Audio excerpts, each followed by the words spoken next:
Ayu Ting Ting mengakui sudah diminta keluarga untuk membuka hati dan mencari pendamping karena sudah hampir 10 tahun menyandang status janda.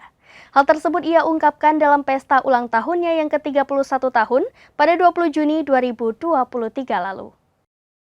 Ayu Ting Ting mengatakan ayah Rojak dan Umi Kalsum sang ibunda sudah menagih agar cucunya dicarikan ayah baru agar kelak ada yang menjaganya.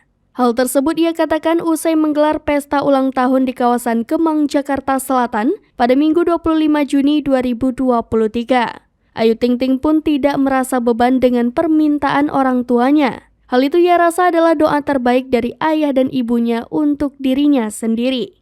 Saat ini, janda anak satu itu merasa belum ada calon kekasih. Ia menganggap semua lelaki di sekelilingnya adalah teman dan sahabat.